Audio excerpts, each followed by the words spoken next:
Hello, my name is Ray Hughes and I'm an interviewer for the Veterans History Project out of Washington, D.C. and conducted locally by the Cincinnati Hamilton County Public Library and administered by Brian Powers, who is our cameraman today. Today is the 8th of March, 2017, a Wednesday, and we have the honor and privilege today of interviewing Charles Robert Horn, a veteran of the Vietnam conflict, Vietnam War. All right to just call you Bob? Yeah, that's fine. Well, Bob, it's a pleasure to meet you. Nice to meet you, Ray. And if you would just get a little bit of information about you. You were born where and when? I was born in Covington, Kentucky. I was telling you earlier, St. Elizabeth Hospital. Same day, same year, same hospital, bouncing Billy Cunningham, WLW radio. And then we grew up in Bellevue, Kentucky till I was 14 years old. Then moved to Newport, went to high school 4 years at Newport. Eventually got married in 1977, and we've been living out in Florence, Kentucky now for 40 years. Well, that was pretty quick there. What was your what was your mom and dad's name? My mom's name was Yvonne Mary Reed, was her maiden name, Yvonne Horn. My dad's name was Merlin Charles Horn, and he graduated from Highlands High School. My mom went to Newport school system, didn't graduate, I think went to 10th grade or something, I believe. I have a twin sister, just passed away 4 or 5 months ago or something, yeah. And that's my only sibling or whatever, and I don't know what else. What'd your dad do for a living, Bob? My dad and my grandfather, they owned a little small ice cream making company out on Waterworks Road in Newport, near the Bellwood Bowling Lane, if you know where that is, but it was called Delicious Ice Cream. And it was like a 5-employee place. They made the ice cream, they delivered it to restaurants. There was a guy in Newport and Bellevue, Dayton, called Sam the Ice Cream Man that delivered ice cream every night. They made the ice cream for him. If you grew up in Bellevue or Dayton, you knew who Sam the Ice Cream Man was. Come by every night with his truck and rung the bell. And he did that probably till, well, time I was born, 47 till about 59, and the place kind of went out of business.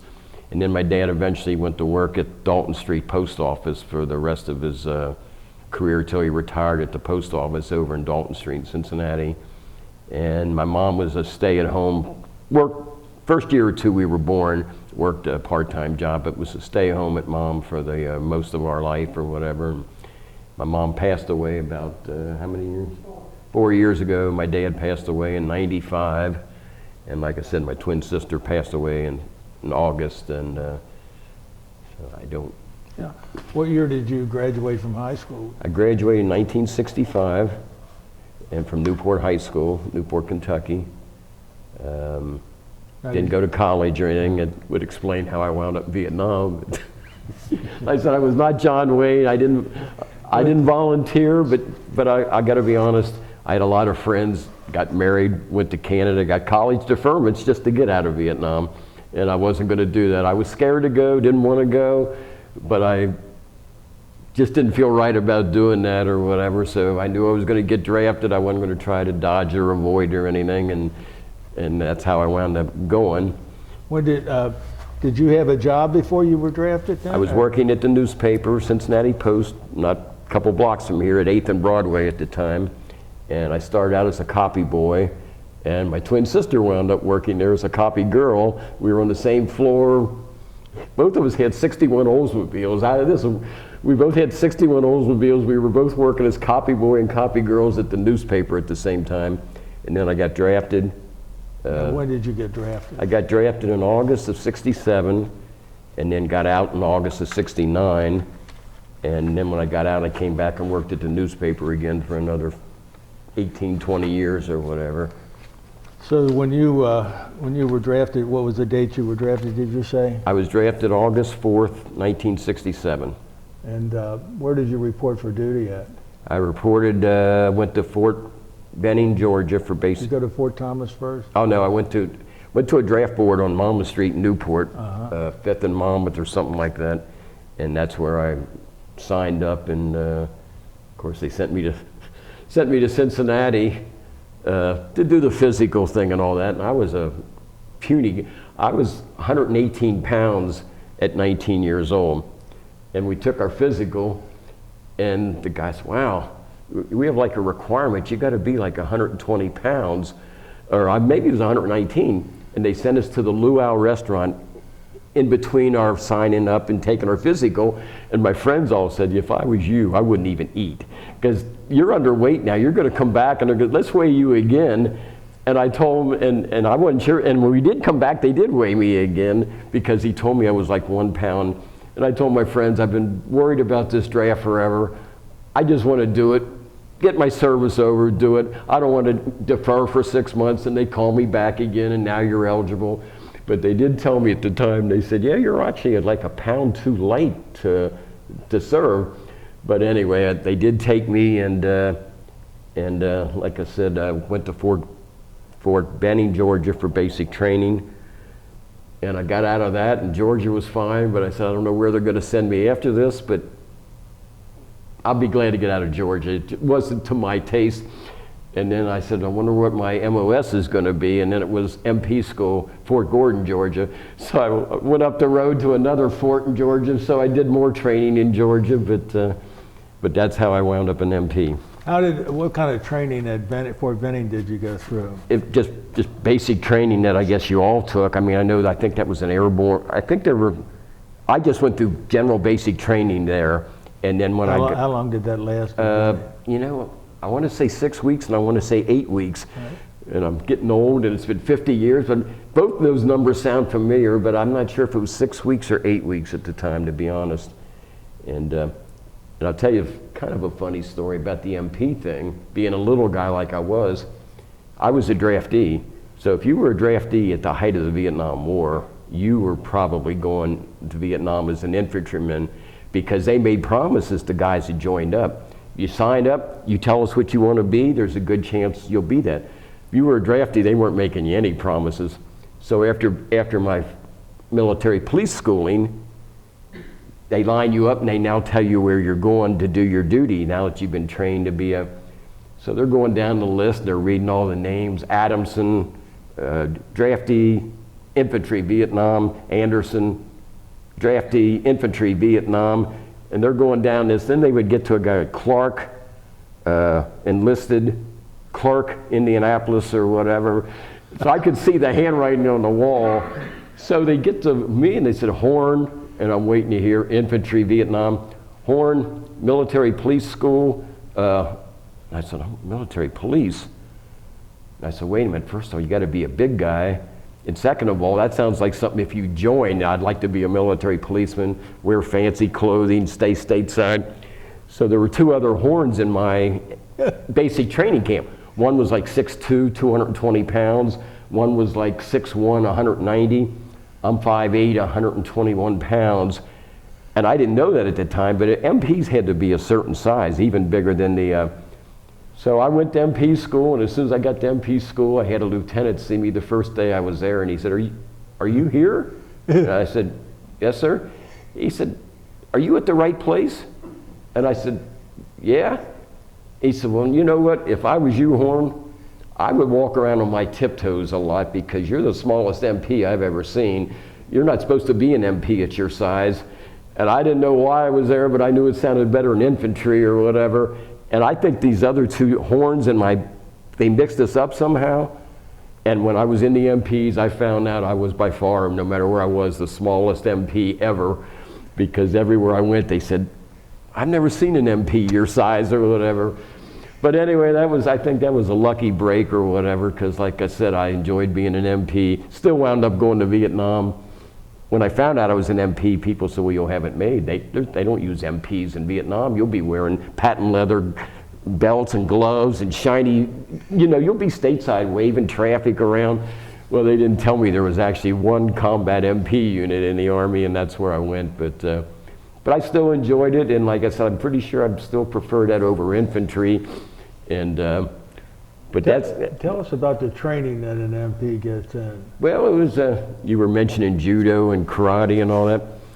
We got several hours of that, and they would always tell us you'd feel like a big shot. You didn't have many hours, but you'd have karate, and then they would warn you, don't get too carried away with that. You're going to think you know enough to go into a bar and kick everybody's butt you see or whatever. You know just about enough to get yourself killed is what you know, because you only get so many hours. You weren't going to become an expert or whatever. But you, MP school, you learn how to drive a Jeep. You can't believe how many guys did not know how to drive a stick shift.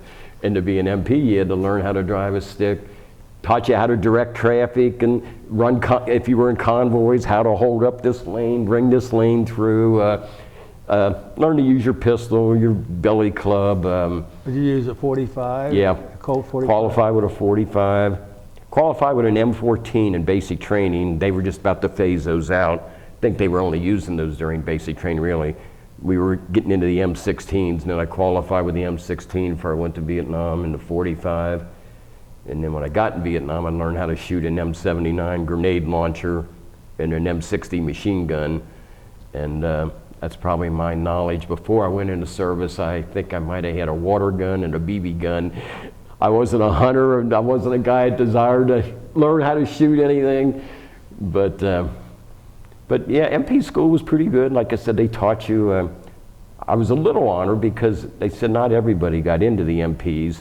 You had to have a clean, I didn't know this, your IQ had to be a certain level. You didn't have to be a genius, I don't think, but they did want to, you know, you're going to be dealing with law and order issues. They didn't want some thug, you know, or whatever, some bully or, so you had to have a certain IQ level, and they gave you testing for that. You obviously had a clean record. You couldn't have been in jail for anything or any. So I was at least honored that I passed all those qualifications. They weren't just letting anybody be an MP. They did a little higher intelligence than the normal person, like I said, and a clean record. And so I was thrilled.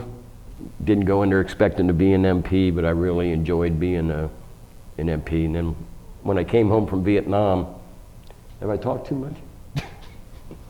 When I came home from Vietnam, I had a chance. When you went to Vietnam, when I was going to come home, I had 6 more months to serve. When you were drafted, you served 2 years. Right. So by the time I did my basic training, my MP school, and my year in Nam, I only had 6 months left. And they tempt you, if you'll stay for 3 more months in Vietnam, sign up for 3 more months, you'll get out of the military 3 months early. And that's very, very tempting, because you say, wow, 3 more months and I'm done, compared to 6.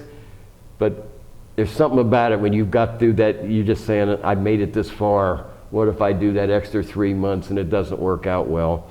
So I chose to pass on that. I came home, and then I wound up, got a kind of another break. I went out to Aurora, Colorado, right near Denver. They had the Fitzsimmons Army Hospital. That's where most of your seriously injured Vietnam vets wound up going to get rehabilitative training.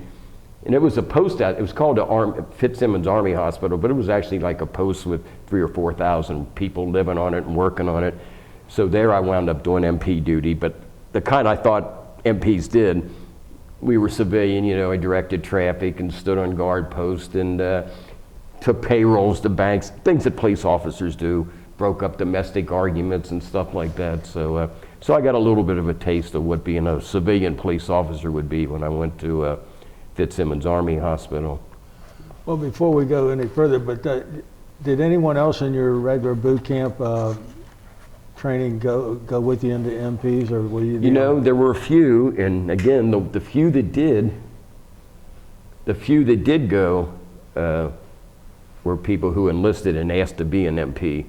But I would say if there were 200 of us in my basic training camp, I'm going to say probably 120 went infantry, another 40 might have went cavalry.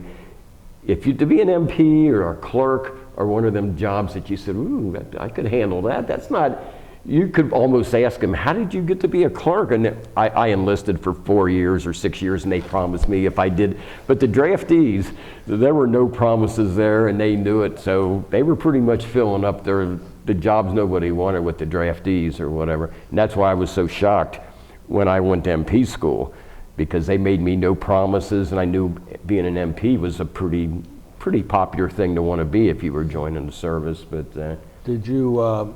When did you go to Vietnam? I went to Vietnam, and this is kind of a interesting story, a funny story. I went to Vietnam on New Year's Day, which seems kind of cruel, but they sent me to New Year's Day of '68, which is probably the scariest, saddest, most anxious day in my life, because I'm a young kid, I'm 19 years old, you know what Vietnam's like, you don't know what so it was probably one of my most anxious, scary days of my life. And then I came home on New Year's Day of 1969, probably one of my happiest, most joyous days. So when New Year's Day gets here, that's a strange twist where I can remember kind of the scariest day of my life and the happiest day of my life, and they happen a year apart or whatever. But actually New Year's Day is when I got sent over, and New Year's Day is when I came baak. Did you fly over? Or? I flew over, and I was telling my wife on the way over here, she said, so does the military pay for that, and are you I said, no, we flew over on a civilian plane with stewardesses and everything. We didn't pay, military did. And I remember coming back, he had pretty stewardesses and everything, and it was an airline called Tiger Airlines. I'm pretty sure that was out of Vietnam or at least Southeast Asia somewhere. But we flew back like on a regular, with good-looking stewardesses. And where did you leave from when you went over? I left from, went out to Oakland, California for 2 or 3 days, it seemed like, before I left. And I remember I was there long enough that on New Year's Eve, I got to cross the bay to San Francisco and got to spend New Year's Eve in Chinatown or whatever. And so I left from there, and then we flew from there. I know we landed in Alaska for a couple hours. I can't remember which city it was in Alaska. It was one of the major cities, just a stopover. And I remember coming down the metal steps in Alaska in sleet and rain and slipping down the last 10 steps and getting soaking wet and messing up my uniform. But it was just stopover for an hour or two. And then I think we might have landed in Okinawa on our way to Vietnam. And I was telling again my wife Gail, and it was odd to me, we flew over. I didn't know there was anywhere in the world you'd be flying. I think we flew for 22 hours to get there. And then when I came home a year later, it was weird. I'm expecting a 22-hour flight, and we're in the air about 13, 14 hours, and they say, fasten your seatbelts, we'll be landing. And I'm thinking, where are we landing? I guess this is Okinawa. We were home, so somebody said you went through enough time zones, and when we flew over, you flew into a headwind, right, coming back, and it made a difference, like a 6 or 7 hours. And I just remember being shocked that I was already home, because I'm watching my watch thinking we got about another 8 or 9 hours so that was kind of interesting to me. You landed back in California when you landed back in Seattle, in Washington somewhere. And then from there, I remember flying to Chicago for a short stopover, transferring in to Greater Cincinnati Airport from there or whatever. Now, when you shipped over then on the 1st of August, January 1968, mm-hmm. Where did you land at in Vietnam? Long Binh. Long Binh? Long Binh, yep. Was there. Remember riding a bus. Got off at Long Binh, and I remember getting on a bus late at night, and I think that drove us up to Nha Trang, up the coast of Nha Trang, and that's where I was going to spend my first month or two. And got to Nha Trang, a beautiful little, for Vietnam, right on the ocean there, palm trees, and I got there and I asked they said, y'all, you're gonna like it here. I've been here a year, we haven't heard as much as a firecracker. I said, really? Oh, this is great duty. You go up in this 20-foot tower at night and you just look out in the ocean and look for enemy ships or sampans or something. And it gets boring, but you're up there and you come down, you're off duty. And I said, really? Oh, this is a great place to be. You got the beach. And I said, wow, I'm such an unlucky person. I always feel like I'm unlucky. And I said, I told my family and friends, I bet you when I go, I was hoping there'd be no draft. There were rumors for years the draft was going to end. It ended shortly after I got drafted, then it ended. And I said, I was hoping there'd be no war when I got draft age. Well, there was. And then I was hoping I wouldn't go to Vietnam, and I did, the worst year of Vietnam. So I get there, and the guys tell me this. I said, wow, this ain't like me to get this kind of break. I'm in Nha Trang for 3 weeks at a place they hadn't heard a firecracker, and the Tet Offensive broke out. And that's when the North Vietnamese army, all of them, hit every major city in Vietnam, including Nha Trang. And first time ever, Viet Cong used to be kind of the black pajama guys, would hide in the hills, ambush you quick and take off and put their regular civilian, you wouldn't know who they were. But for the Tet Offensive, they planned this a long time. They came down in regular North Vietnamese Army regulars. They invaded every major town in Vietnam overnight and caught everybody by surprise, and caught me by surprise because I was in downtown Nha Trang patrolling in my little MP Jeep, and it was about 10 miles from where our base was, and it was a little town, and we felt so secure. You were supposed to take your rifle every night, your pistol, gas mask and everything. Well, after so many weeks and months of saying nothing ever happens, I'm not lugging that M16 around all the time. I got my 45, I ride around town saying hello to people, investigating traffic accidents and that. So there's about 6 of us MPs in downtown Nha Trang, and there's a little police station down there. It was a little house that was turned into a police station. There's 6 American MPs down there. And 4 of you were on patrol, 2 different Jeeps. 1 of you was on the front desk of the MP station, and 1 of you was on the roof of the police, just overlooking at the roof. And I remember the call came in, and it beeped upstairs, and I answered my little phone thing. And they said, "Horn, don't say a word and listen closely. We've got a report. There's like tons, hundreds of North Vietnamese regulars entering the city." I'm saying, North Vietnamese regulars? They're always up beyond the DMZ. They're on the north side of the Vietnam. And they're coming in by the truckloads. They're loaded to the teeth. They're shooting everything in sight. They don't care what it is. They were attacking all over the country. They could be coming down our street soon. We were the only Americans in downtown. There's 6 of us with pistols because it just never happened. They didn't come down to the south and attack cities. So he said, "Stay as quiet as you can be. Don't make a sound. I know you're supposed to get relieved in a couple hours, but we're probably not going to be able to do that. You may have to stay up there for 24 hours or a day until we think it's safe." So it kind of shook me up a little bit. Didn't hear nothing for a while, and then all of a sudden I could hear gunfire all over the city, and they were just walking down streets, blasting anything in sight, and anybody that had anything to do with Americans, government buildings, anybody where they thought police officers, Vietnamese police officers, they just wanted to be vindictive against anybody who was cooperating with Americans and working with us. So I was up on the roof. They told me now, we got to pray and hope they don't know this is a police station, because if they do, we're goners. We're in this little house. There's only 6 of us. So they know this is a police station or an MP station. We're going to be in tough luck. So I remember you had to climb up some steps to get to the roof. Now again, I wasn't John Wayne, and I'd never shot an animal or whatever. And I remember trying to convince myself, what would I do? They're coming up the steps. I really couldn't imagine me aiming my rifle at someone at my age and just killing them. But then I said, I can't imagine just standing there and letting them shoot me. And I'm saying, I'm only going to have a split second or 2 to decide what to do here. So fortunately for me, they never came into our building. But we could hear them all over, and I could look over the roof line, and I could see gunfire and tracer fire. So I was stuck up there for, I think, 24 hours, and while they were hitting all these cities. And then during the nighttime, I could see these gunships. I didn't know what a gunship was, but these helicopters had these little mini guns on them, would fire like 5,000 rounds a second, and about every 5th round would be a red tracer. I didn't know what that was at the time, but they would fire this mini gun, and it would make a sound like a bad sewing machine. You'd just hear, wah, and you'd see these rounds coming out, and every 5th one was a tracer, but you would just see a long line of red. They were coming out that fast, and I don't know how many helicopters and gunships we had up in the air, but while I was on that roof, I watched them all night, and they must have been blasting the enemy and chasing them out of town somewhere. And eventually the Americans won, took back almost every town there was, but it was just such a bold move on their part. That wasn't their, mode of operation. They were hit and run, black pajama guys that they just didn't march into major cities like that. But they caught everyone by surprise, and they had great success the first day or 2. But eventually the Americans moved them all out of towns, and they suffered great casualties, and we suffered some too. But anyway, that was again my luck, where the guy told me, "You're in the Triangle, it's like a vacation resort. I haven't heard of firecracker."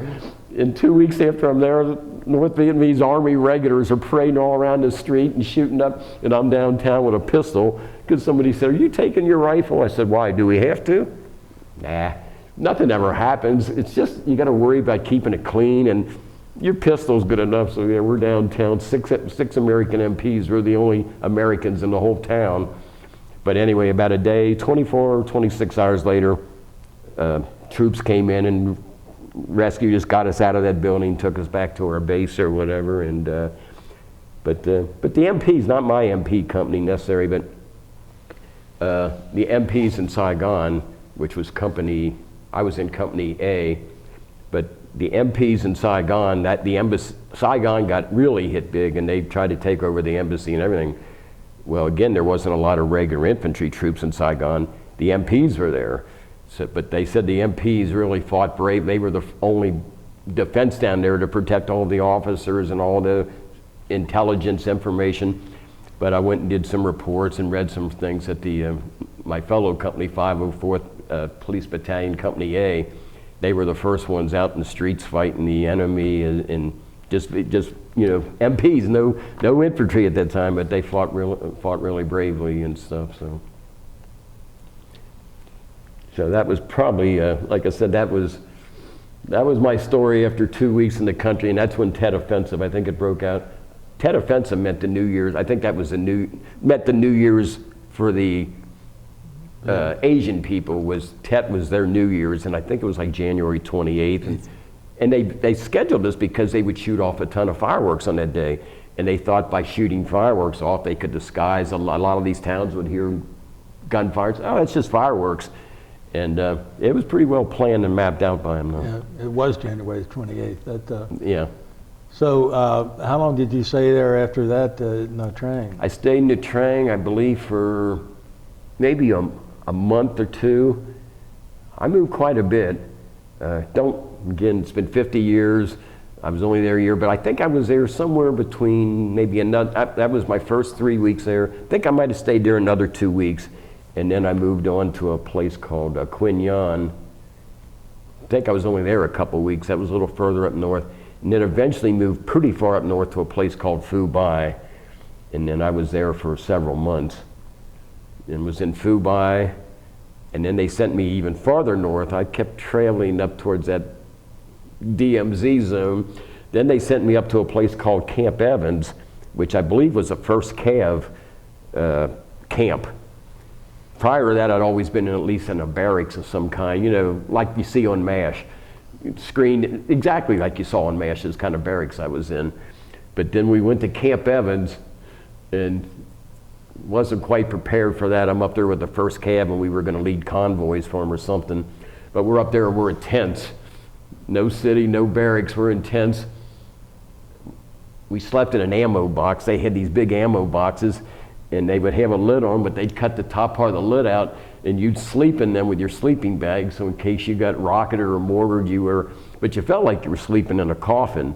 So I'm up in this sand thing. I'm used to being it wasn't a nice barracks. It was like a MASH, but it was much nicer than sleeping in a tent in an open field somewhere where you climbed into like a coffin thing, and the rats were all over the place. And I was there probably a couple weeks. And I remember all my friends and people saying one thing when you're in the military, Bob, don't volunteer for anything. It's never good. And once you volunteer, they get to know your name. And once they know your name, anytime they need anything done, they're not going to call on the guy they don't know it. I need volunteers, Horn, Anderson. So they said, you don't want to volunteer because they'll get to know your name. And plus, I'm telling you, anytime you volunteer, it's not going to be a good thing. But I did not like Camp Evans at all. Out in the dirt, in the fields, the B-52 bomb, we were only about 20 miles from the North Vietnam. And these big B-52 bombers would strike. They might be 30, 40 miles away. You'd feel the ground rumble when they were dropping all their bombs. And I said, I don't know what I'm volunteering for, but they asked for 10 volunteers. And I said, I find it hard to believe it's going to be worse than where I'm at. So I raised my hand and volunteer, and they wound up sending me to the city of Hue, which is a very well-known city in Vietnam. Half the city's an old traditional Vietnamese city. You cross the Perfume River, it's a walled city. They called it the Citadel. And the Marines got into a very, very nasty, long battle in the city of Hue. And it went on for weeks, and Marines suffered many, many casualties. And the enemy, the rumors I heard was the enemy was actually chained inside this wall city. They didn't want the enemy to run. They were going to fight to their death. But this went on for, I don't know, weeks and weeks. And if you look it up, I think it is one of the major battles in Vietnam, was a battle for Hue. So anyway, that battle came to an end. The Marines finally took it back. And so what they wanted volunteers for, after that major battle was over, they decided they wanted to send some MPs in there to patrol the streets. And there aren't many street lights, expressways or whatever in a way. And I said, whoa, wait a minute, this is what I heard. Everybody was getting killed and and I'm gonna be riding around on the dark streets at night in an MP Jeep. But that's what they decided. They thought the city was safe enough. They wanted to get some American influence in there. We'll get some Jeep patrols just to ride around, keep an eye on things. So I volunteered and I found out that's where I was going. And it turned out it was pretty lucky for me. A little scary the first so many nights we'd ride around in the dark in this city that all we heard was all the killing going on there. But I wound up getting to live in like an old French villa house there. They put us 10 MPs in there. No air conditioning or windows or nothing, but it was a house, you know, and you put your sleeping bag. Wound up doing patrols in the city. I was there for months. Like I said, it turned out to be pretty good. I do remember at nighttime when we first got there, and they said, you're gonna be the first Americans to patrol the streets since the Battle of Hue. And I thought maybe they meant daytime, but they meant day and night. So they tell us, but we realize it's a little risky out there. What we're gonna do is we're gonna put 2 patrols out, you and another MP in your Jeep, and then we're gonna send a truck in front of you with like 8 South Vietnamese soldiers, infantry guys on it. So you'll be following behind them and you'll patrol up and down these streets. And I said the city was divided in 2 parts. You had the old city, you crossed the river, then you had the famous walled city. It was all Hue, but that was the walled in part. And but you didn't know who to trust. These were South Vietnamese soldiers, but they didn't have a good reputation. They kind of ran at times. You didn't even know if they were really soldiers. They could have been Viet Cong disguised. So I still didn't feel too comfortable riding around at nighttime, just me and another MP in the total darkness on these streets. So we got a little smart. We knew we had another MP unit on the other side of the river and another truck with 8 soldiers. So we would fib a little bit. They'd call one patrol, where you at? We'd say, I'm on so-and-so street, everything's good. But we would hook up with the other MP. We would ride around, the 4 of us would ride around together with 2 trucks of soldiers. And but when they would call us with the other, it's your turn, where are you guys at? We're over on the east side of town. But we got wise. We just felt safer with 4 MPs riding around together and 16 soldiers than riding around in 2. So I don't think that was probably what they would have approved of if they knew it. But we felt safer that way, but it worked out good. And I was in Hue for probably 3 or 4 months, and I said most of my duty there was just riding around the city of Hue, doing typical police stuff, and but I did several things. I don't want to talk too much here without stopping, but I made a list of some of the things we did because I wouldn't have remembered them all. Yeah, what were they? But our duties was, we led convoys. That was probably one of the main things we did. What do you mean by that? There might be 60 vehicles leaving Long Binh and they want to get to Nha Trang or they want to get to Quy Nhon, and there'd always be an MP Jeep in front and 1 MP Jeep at the end of it kept all the vehicles together and made sure nobody broke down, got left behind. You kind of set the speed. It was your job to make sure that convoy got to where it was supposed to be and at the right speed and when to pause, when to stop. If this truck broke down, you had to make the decision. The rest of you go on, we'll do this or we'll split the. And the interesting thing about that, I was telling Gail today, is neither riding the front MP Jeep wasn't a good thing and riding the back one. If you rode the front MP Jeep, there were lots of landmines set on the highways. Most of our patrols ran up QL1 highway. There were only like a couple highways in Vietnam, but almost all your convoys ran from up QL1. But the MP Jeep would be the first vehicle, and they would plant mines that would go off under any pressure. So if you were in the front MP Jeep, you were probably going to be the first vehicle to hit that landmine and set it off. And we did get some MPs that figured out certain types of landmines, if you drove fast enough, you had to be talented to drive a Jeep at 50 miles an hour on those roads. But they figured if you drove fast enough, you'd hit one of the mines and you'd be off of it before it did all its damage. But then they had a second kind of mine that was wired or whatever. That didn't work that way. But you had to make the decision. They would have 4 MPs and you would flip a coin or something. If you rode in the back, you weren't going to hit any landmines because there were 80 vehicles that were going to hit it before you did. But you swallowed dust and dirt for 40, 50 miles off 80 vehicles. They'd give you goggles. They'd give you a scarf to put around your mouth. When you got to the end of that thing, I'm not exaggerating, it was like red clay. You would scrape clay and stuff off your nose and off your forehead an inch thick from 50 miles of dust and dirt from 80 vehicles. So and we had some, I wasn't one of them, but we had some that said, I'd rather risk the landmines. I didn't like the dust and dirt, but I said, given the choice, I think I'll eat the dust and dirt. So, but that was the choices there, and I used to worry, we all did. We were MPs in open vehicles with an M60, and when we first got there, I said, I don't like this. They're all in armored trucks and vehicles. We're up here riding around in open MP things, but then a couple of my officers convinced me. Took me a while, but they said, you know what, if you think about it, Horn, we've had very few MPs killed, sniped at. It was going to be sniper fire at that time. The regulars, they would hide in the hills, they would hope to hit a fuel truck and just have a huge explosion. But they could only get a few rounds off before everybody in these trucks would get out with their weapons. There might be 10 Viet Cong in the hills somewhere taking a few pop shots. So they said they're not going to waste them on the MPs, and they didn't mean it personal, but they waste a couple rounds trying to kill one MP. Their surprise ambush is over with. They're hoping a few rounds, they want to hit that supply truck with the fuel in it and do some real damage. And I did find out of all the convoys we led, very seldom, rarely did an MP get shot or killed.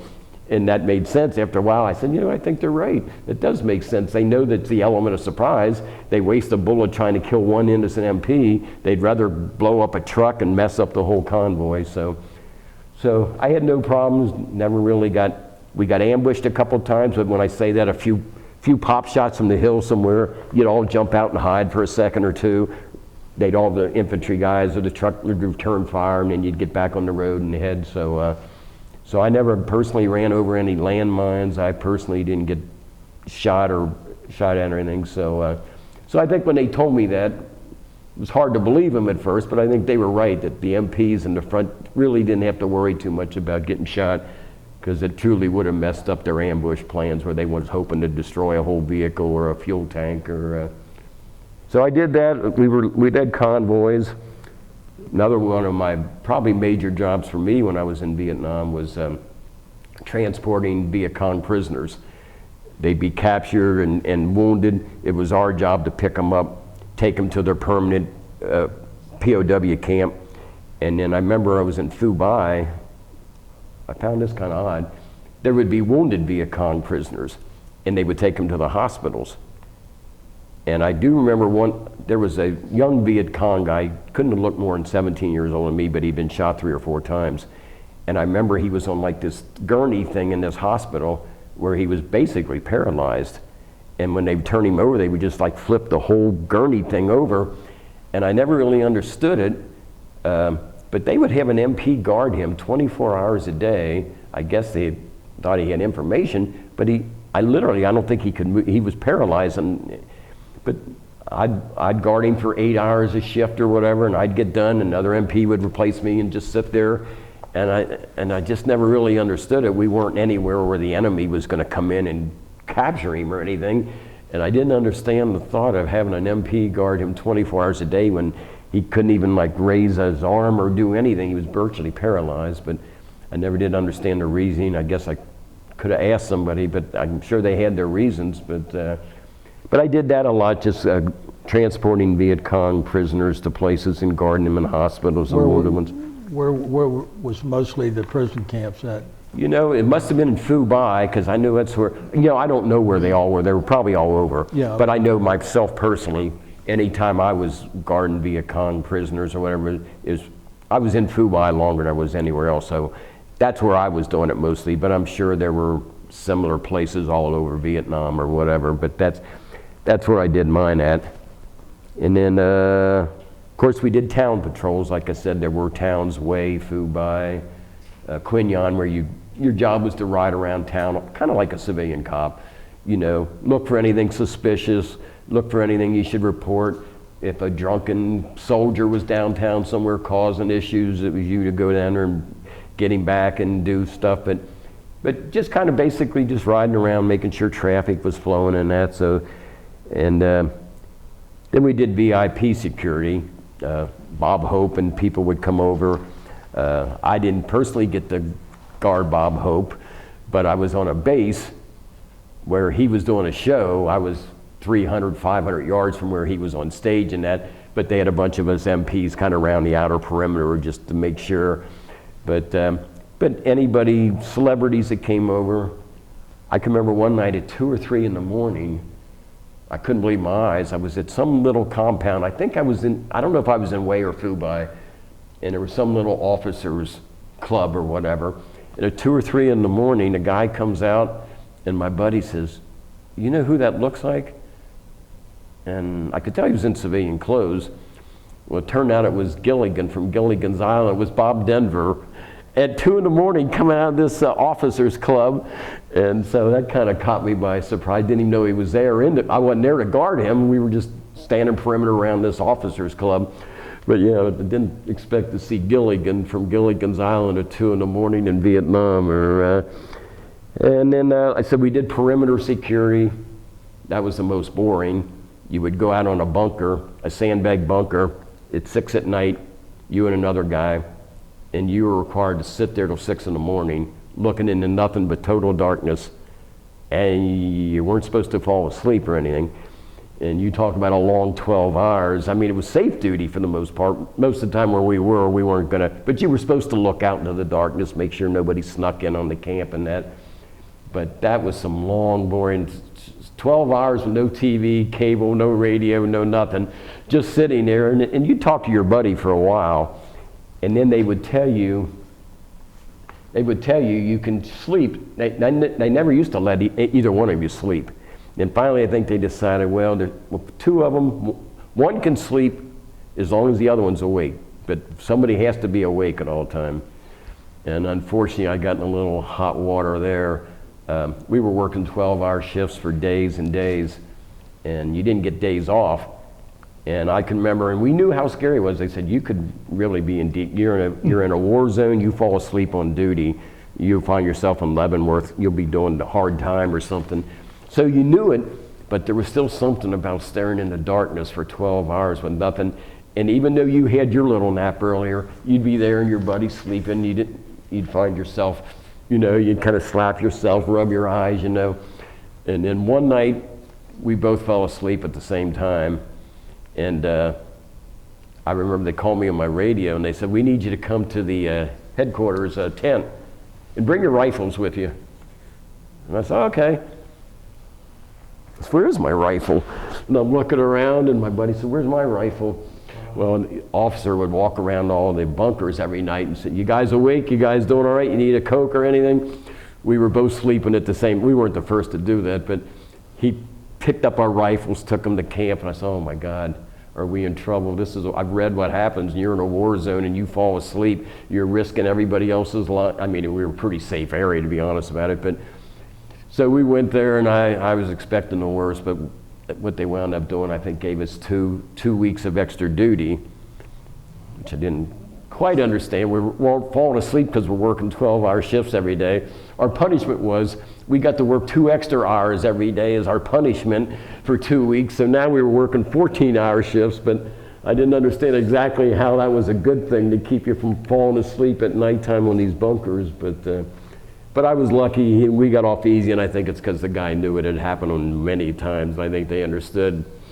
Didn't do it intentionally, and it's easy to understand how that could happen. And so that was something. That was our job for that. We'd sit on bunkers. I think I did that for a month. We're 6 at night till 6 in the morning, just sitting there looking out into an empty field or whatever. And then let's see what else. We transported vehicle, town patrols. Generally just keeping law and order.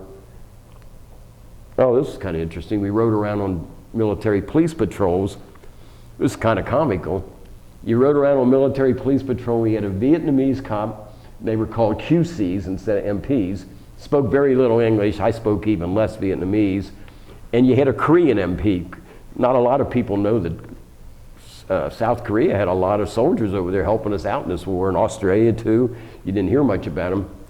So we're riding around. They thought it'd be a good idea to have a Korean MP, a Vietnamese MP, and an American MP riding around the Jeep together. None of us spoke the language or whatever, and so that was kind of interesting. We all just spoke very little, and I remember one time the Koreans were kind of a wild bunch. They were tough though. They were good fighters. The Vietnamese, they not so good. They would run, and they were a little, not blame them, but they weren't trained that well. But these Korean dudes were tough. They'd look forward to a fight. But we're riding around on a patrol, and I'm a little nervous anyway. I'm a young kid. I'm just doing my time. Again, I'm not Audie Murphy or John Wayne. I'm just more Barney Fife probably. And we're riding around, and things are calm. We're on patrol, and all of a sudden this Korean guy lets out a loud yell, and like to scare the day, I'm ready to jump out of the Jeep and hide. I think he lets out a loud yell, and he pulls out his rifle, and I'm looking to see what the heck he's looking at to shoot at or whatever. He takes a shot, and he's shooting at a bird on a telephone line, and he shot at it. I think he missed it or whatever, but he lets out a belly laugh or whatever and slaps his knee or whatever. He scared the daylights out of me and the Vietnamese cop. But yeah, he just got a kick. He just had to pull his rifle out. Thought he'd see if he could shoot that bird off the line. He like gave me a heart attack. But that was an interesting, having three of us from those nations that none of us spoke the language basically. But riding around, that was kind of interesting to do that though. And I think I pretty much covered the kind of duty I did. I'm looking at my little list here. But that's basically what we did as MPs in Vietnam. And I will say one thing, Vietnam MPs, if you were an MP in the military, stateside, you had very good friends in the MPs because every other branch, every other company hated MPs. So it made you extra tight. I don't care if you were a clerk, I don't care if you were a chef, you hated MPs. Those were the guys that were going to give you a ticket. Those were the guys that were going to tell you you were out of uniform. Those are guys that were going to arrest you for being in a house of prostitution. So we didn't have many friends. But in Vietnam, it was kind of neat. I think they knew we were combat MPs, and they knew we helped their convoys. They knew we did jobs that they were thinking, I don't think I'd even want. These aren't your patent leather glove, shiny white hats, fancy boys stateside. These guys are eating dirt. They're leading convoys. They're mixing up. They're getting in these ambushes. But we seem to have a pretty good respect in Vietnam, even as MPs, you know, where they treat us a lot different than soldiers thought of MPs and stateside or whatever. And so that was kind of neat. And I think that's pretty much what my duties was. I will tell you, when I was riding around with a Vietnamese MP, I did get to learn a little bit of the language. And I was a tiny guy, like I said. They put on about 25, 30 pounds on me in basic. They said they would. I could never gain any weight. I went in about 119, and when I got out of basic training in MP school, I was about 140, which is a lot for me. But the Vietnamese people, they were kind of funny. The older people in Vietnam, I don't think they liked us at all. You could see it in their eyes. They would just like glare. But they had been through, the French had been in Vietnam, the Japanese, they had seen nothing but war. Now the Americans are in there, and we're supposed to be the good guys, and then most of us were, but it always bothered me. We're supposed to be winning the hearts and minds of these people because we're supposed to be their friends, and we're going to keep them from being communists. In the meantime, they've got people that are just like them up north. They're Vietnamese people too. And we were supposed to be the good guys, but we had a lot of Americans over there who didn't want to be in Vietnam, didn't understand why we were there, they hated it. And they were just mean to these people. You know, they'd see an old man on a bike, and they just resented, they hated, they'd call him a gook, take their foot and kick the old man over on his bicycle and laugh at him or whatever. And just kind of basically mean. And when I say that, I never liked the label that Americans were baby killers and that, because that was most of the Americans over there did a good job, and they were like me, we were sympathetic. But it bothered me that you saw enough of them though, they'd call them names, effing gook or whatever, get away from me. And I'm thinking, we're supposed to be here convincing them we're good guys. We're going to keep you free from them. And I think they were thinking, they may be communists up there. I'm a water buffalo farmer or whatever. I wouldn't know capitalism from communism. All I know is my fellow people like me up north aren't calling me names and kicking me off my bicycle and stuff. So that bothered me. And the older people, like I said, I think they just had their fill of war. They had the French there, the Japanese us there. I think they're saying, we're just tired of it. But then the young people, the younger people who were there were college kids in Vietnam, believe it or not. There were universities, Saigon and that. They had a whole different attitude. I guess because they were better educated and stuff. They knew what capitalism was and free speech and free press. They seemed to welcome us a lot more. They may not have liked it if they saw any of that stuff go on that I told you about, which was rare, but it happened. But it seemed like they were much more happy we were there. They didn't want to be under communist rule. They were going to college. They were learning to think for themselves. But they had the older people, like I said, they just had a glare of hatred in their eyes when they looked at us, even though they knew we were there supposed to be fighting for them. And the young people smiled more and were much more friendly, and I think that's what it was. I think they were better educated, hadn't been through all these other wars in Vietnam and that. So, but I remember I was such a little guy. A lot of Vietnamese people didn't like the big, ugly American because we were much bigger. They were little people and lightweight, and they'd come up to me all the time, and they'd come up, and I'd be with some 6'2", 230-pound MP, and they'd come up and see me, and oh, MP #1. They'd like squeeze my arm. You were UTT, which meant very small. UTT, you same us. So they were saying, you're like one of us, you're our size, we like you or whatever. But they used to, oh, you #1, UTT. They'd always like squeeze my arm or something because I was little, and they'd indicate, we like you, you look like one of us or whatever. And but I always remember laughing at that or thinking that was funny. And but anyway, that's pretty much what my duty was. I had other things I noticed about being in the country, just observations, and you can stop me whenever you want here because I've gone on nonstop for whatever, but I had a few observations when I was there that I'll never forget. When I got off the plane, and I've heard other people say this now, there's an aroma, and I can't describe it, but the minute I got off the plane, there's a smell in Vietnam that is there forever. I don't know if it's animals, I don't know if it's the humidity, I don't know what it is, but as soon as you smell it, and it's there, and that's first thing everyone knows when they get to Vietnam, within 5 steps of getting off the plane. And then it was the helicopters, which I'm sure people talk about. I don't know how important helicopters were in this war, but I can't imagine this war without them. The sound of helicopter blades, it just seemed like you heard them all day long, every day.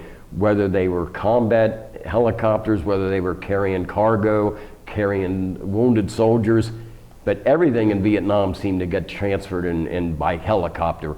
And that's the one thing, when I hear a helicopter today, it just immediately, you said, oh, that was that familiar sound. It seemed, I know it wasn't literally all day long, but it wasn't nothing to hear 30, 40, 50 helicopters a day, every day on a daily basis doing something. And those are probably the two things I'll remember the most, this smell. And I don't mean it was a god-awful smell, but there was a smell when you got off, said, wow, what's that smell? And it was there the whole time, and I still don't know what it was exactly. And but I got some notes here probably with a few other things on there, but I don't know. I don't know how long you want to do this, and I don't know. But I made a few notes just because I knew I wouldn't remember everything. Let's see. Okay, let's see. Smell, I told you about that. The flight. Well, maybe I did tell you. Let's see. Well, I may have told you most of my little notes or observations. Well, one last thing I did have on my notes. I got pretty close. Being an MP, a lot of the soldiers and stuff were in Vietnam. We built big bases in Vietnam. So your infantry and that, of course, they were out in the jungles and that, and sleeping in tents and in the rain and monsoon. But probably 80, 90% of the Americans that served in Vietnam, Americans always had the best. You may have started out at a pretty bland base, but before long, they wanted the troops to have the best. They'd build barracks, they'd have a place you could go and get soft drinks and pizza and candy bars and burgers, and they would build it somewhere outside of town. But for a lot of Americans over there, if you weren't in the actual jungles, hardcore infantry, you might as well have been in Louisiana, because you weren't anywhere near the town. You never laid eyes on the Vietnamese. You were on this base either working on airplanes, loading fuel, doing military jobs, and all you saw was other Americans. And like I said, you got movies at night, you know, you'd go to a little tent and watch movies, a lot like MASH again or whatever. So it was only the infantry guys that really, really knew they were in Vietnam, but 90% of the other ones, like I said, they were on these bases. But now the MPs, and they never left the bases, they did all their work, but MPs didn't. It was our job to patrol up and down the highway, leading the convoys. It was our job to go in these cities, like I said, ride around, observe anything that didn't look right or seem suspicious. But when you did that, you got to know the people. You got to talk to the people. You'd learn the language a little bit better. You would work with Vietnamese police and cops. You would work with interpreters. So when the war ended, and kind of ended abruptly, I always felt, I was kind of a softy guy anyway. I was a guy that was scared to be in Vietnam. I thought we should be there at the time. I thought it was a good cause. I thought we were doing the right thing, but I'm not gonna lie, I wasn't hoping I was going. I'd have been happy if they told me I missed it somehow. But when I was over there, I didn't hate the people. I didn't resent them because I was there. I kind of felt sorry for them. But because I got to know so many of these more educated Vietnamese who could speak English and had interpreters and stuff, when we left pretty abruptly and suddenly. And of course the enemy, they were about to take over the whole country when we got out. And they knew who collaborated with the Americans, who worked side by side. And when we left, there's pictures to this day, you'll see films of helicopters on the top of hotels in Saigon. These interpreters and these city officials that work with Americans, they wanted out. And the Americans agreed to fly as many out as they could, but at some point they had to cut it off, and you see Vietnamese people hanging onto the legs of the helicopter. They're trying to fight their way in, and Americans are kicking them out of the helicopter. You can't get any more on. And it hit me harder because most of these people who were trying to do that were the ones that knew. The enemy knows I was an interpreter. The enemy knows I worked side by side. And it just felt like such a betrayal to me to convince them we were going to stay there for the whole war. We'd be there till it was over. We won it. And then somewhere we made a decision, we're not going to win. This is not a winnable war. It's not worth any more. So I always feel bad about these people who got left behind, and I heard they went to labor camps and maybe worse. But always felt a little guilty about that they were led to believe, you know, trust us, we're not going anywhere. We're going to be here till this thing's won. And but I always have that image in my mind. And so I think that pretty much covers most of my observations or things that I recall and things I did or whatever. When you came home, Bob, what'd you do right away? I came home, I went back to the newspaper. At that time they were required, maybe they still do, at that time they were required to hold your job. If you went and got drafted, even if they didn't need you, the law or something said you had to get, within a reasonable amount of time they had to give you your job back. Right. So after taking off maybe a month or two just to enjoy myself, I wound up going back to the Cincinnati Post and then worked there for about 20 more years or whatever. What'd you do there?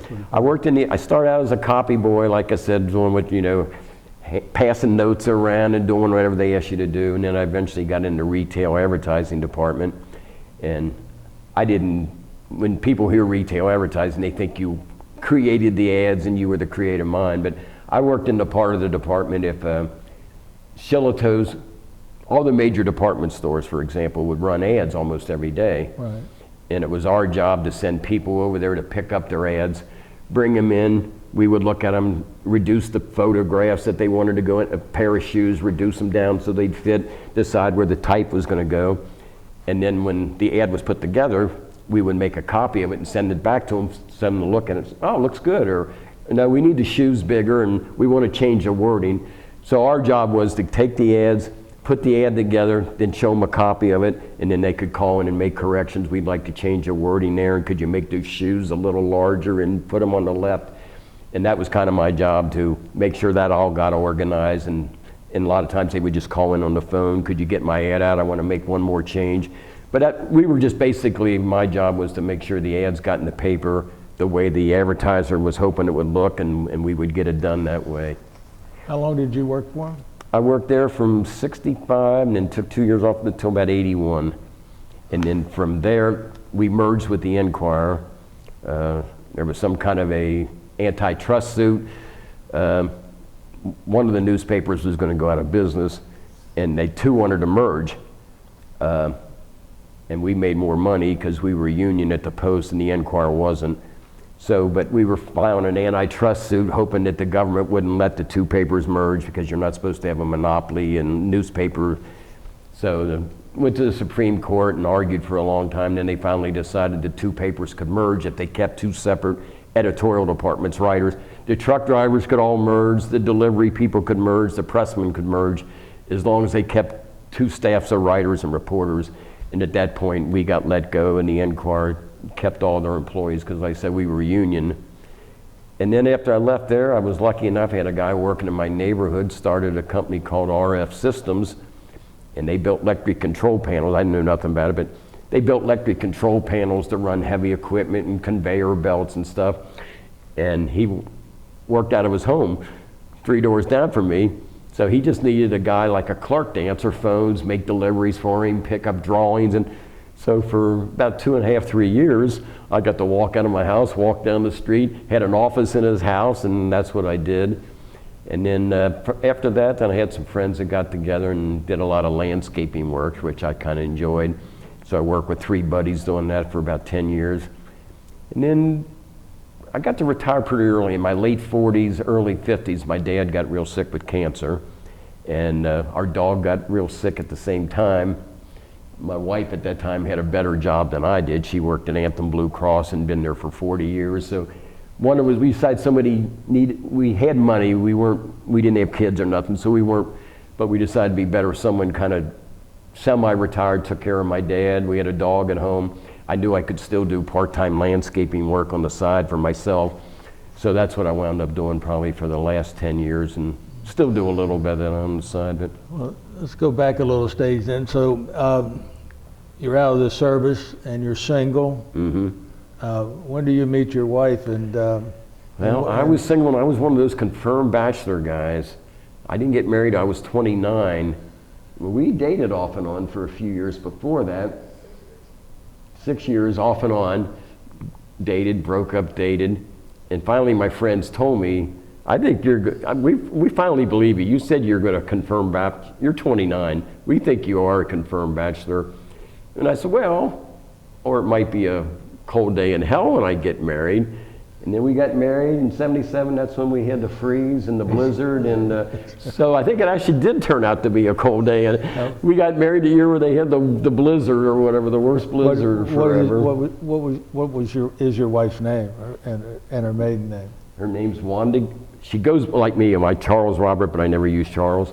Her name's Wanda Gale, but she never uses Wanda, so she's Gale. And her maiden name was Sailor. S-A-Y-L-O-R. Yep, yeah. And she's a Newport Bellevue girl too, so you may know common friends of hers too, or whatever. But like you did my uncle. Yeah. And when did you all get married? What was the date of your marriage? We got married in 77, and I remember that because the Reds beat the Yankees in the World Series. She said he only remembers dates by sporting events. He don't remember we got married. He just remembers that's the year the Reds beat the Yankees in the World Series. And so fortunately, she gets a laugh out of it, but that's the only way he remembers. He remembers the Reds beat the Yankees that year. But yeah, 1977, we've been married 40 years this year, right? 40. And, the children? No children. No children. And you say your wife worked, Gail worked for the... Worked at Anthem Blue Cross how many years? 43. 43, and they kind of laid her off or let her go a year ago. She didn't expect to get laid off. She had 3 more years to go till full retirement, but that's the way it goes these days or whatever. And she got the phone call one day, hate to tell you this, Gail, you've been a great employee, but more cutbacks, we're going to have to let you go or whatever. And but yes, It happens in every industry today, yeah. Well, what about this music business of yours? What is this? Oh, now you're getting them. Anyway, I always loved music, and I think in 1995, my mom was living in Bellevue. My dad had just passed away, and I grew up in Bellevue. And they had this little park down on the river in Bellevue, right across. You could see Cincinnati right across the river. And I went down there. My mom loved the river. My mom didn't drive anything, so when she was going through this tough time, my dad dying, we said, let's walk down to the park, Mom. You can sit on a bench, watch the boats go up and down the river. So we went down there, and they had a sign up, rock and roll band tonight. I can't think of the name of the band that was there. They've been around for. But anyway, it said once a month on Saturday nights, free concert. So my mom said, well, that sounds like something I'd like to do. And I said, yeah, it's an oldies band. We'll come down here next month. So I went down there, and they had a 50s, 60s band called Hot Wax. And they were really good. They were so good, I thought they were from out of town. There was 10 of them, and 4 singers, and they did all the, you guys are, you're way too young to know, but they did all the Roy Orbison, Neil Diamond, the Drifters, Jay and the American stuff. And I was always a music guy anyway. I loved music, followed local bands around, and played drums a little bit in high school. And so I saw this band, and my mom was there, and my sister, and a lot of our family came there because it was a free thing in the park. And we'll all go and see them. And I remember I was just sitting there like, just studying them all night. And I can remember my mom saying, he's just like enamored with them. And my sister said, I think he'd like to be in that band if he could be. And I just said, they're just so good. I said, I've just never seen nothing like him. And they used to do the stick thing. They would come out and say, we're going to introduce the band now. Our drummer from St. Petersburg, Florida, our keyboard player from Detroit, they were so good, I believed him. Now, they were all from the local tri-state area. And I said, well, no wonder they're good, and I've never seen them. They're from all over the country. So I'm in the Portalet line, and Tina, Bobby Harlow's wife, staying there. And I said, wow, no wonder they're so good. They're from, and he said, I'm not making fun of you, whoever, Bob, whatever it was, but they're not from really all over. They're from this area. They all got made up names on stage, which they did, the Vandells and what was the old TV group, Bowser and them. Yeah, Sha Na Na. They all had fake names for some reason. So anyway, I saw them, and I said, you know, I got to start following these guys. I didn't know you could see them anywhere but here in Bellevue. I thought once a year they came through town. So I started following them a little bit and followed them for about 2 years. And finally, one of the guys in the band, Bruno, Mike come up to me one day. He says, what do you do for a living? Did you go to college? Were you a writer? And I said, no. I said, I went to high school, and that hardly counts. It was Newport High School. I don't even know if that counts as a full. And he said, well, you write on our website now and then how much you enjoyed the show, and you write it in a comical way, and you're flattering to the band, and it just seems like you got writing skills or somehow, like maybe you did that in college. I said, no. I said, I work in advertising. They said, oh, well, that's it. I said, no, but I'm not in the creative part of advertising. Well, anyway, you come to most of the shows. You seem to be a people person. You seem to be funny. We're looking for a guy. It ain't going to pay much or anything, but we're looking for a guy to promote the band, get our name out to magazines, local newspapers. We do it ourselves, but somehow it doesn't look sincere when you're telling people how good you are. You're in the band. We need a guy that's kind of not in the band, but he's, you know, he knows about it. And he said, would you be interested in doing that? And I said, I don't know. And he said, well, think it over.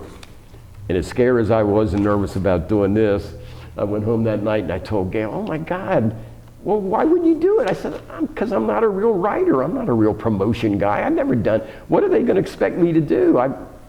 You know, they might be expecting way more. Me writing a paragraph every week on their website, you know, saw you guys the other night, loved the new song. So anyway, the next day I'm out working the yard, and Gail calls me and says, wait till you get on the computer. And this Mike and Bruno I'm talking about is involved with Pat's daughter. And I said, what? Bruno's already given you a nickname. You're now Ambassador Bob. You've got your own website.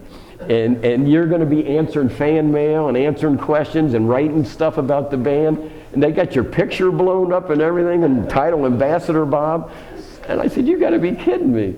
So that's how it started. And then I wound up being with this Hot Wax band for 10 years, never missed a single show.